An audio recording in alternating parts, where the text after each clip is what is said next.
We stand here today because history demands it. We raise our voices because silence in the face of genocide is complicity. We refuse to stand by as innocent lives in Gaza are wiped out, as families are torn apart, and as a people are subjected to violence so brutal that it shakes the very foundation of our humanity. Donald Trump has called for the ethnic cleansing of Gaza. He has urged governments to betray their own people, to turn their backs on justice, to enable this mass atrocity. And we say no, never, not in our name. Ethnic cleansing is not a policy, it's a crime. Genocide is not an option, it's an abomination. And for those who champion these horrors, those who justify the slaughter of innocent people, are nothing more than racists and extremists. They stand against justice, against freedom, against the very principle of human dignity. And as a people of conscience, we refuse to let their disgusting words or their despicable plans go unchallenged. We will not allow history to repeat itself. We know the stories of the Nakba. We know the stories of every people who have suffered under the weight of oppression, displacement, and extermination. And we know that if we do not stand now, if we do not resist now, another generation will be forced to live under the same shadow of violence and destruction. Washington wants to force the Palestinians out of their land, but the only place Palestinians will return to is their homes.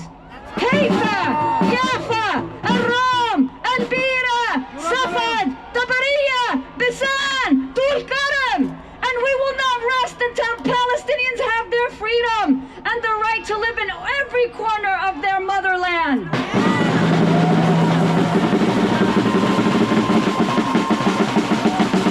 For those who believe they can erase an entire people, you will fail.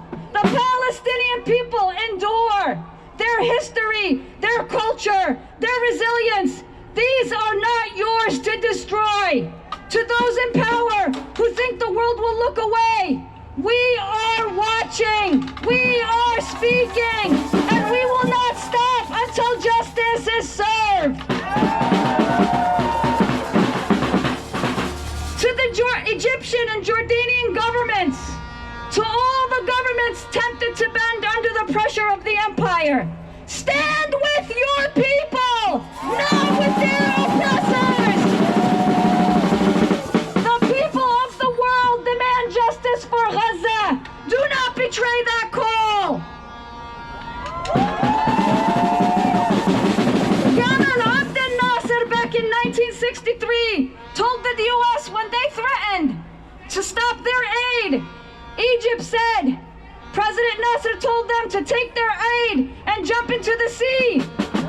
We call on Egypt and all of the other Arab nations to follow the path of Nasser and not the path of surrender. We will march, we will protest, we will boycott, we will divest, we will demand sanctions. We will use every tool we have to stop this atrocity. Because this is not just about Palestine. It is about the world we are willing to live in, and the world we are willing to create. A world where genocide is accepted, not a world we accept. A world where fascists dictate the fate of the entire nations is not a world we will inherit without a fight.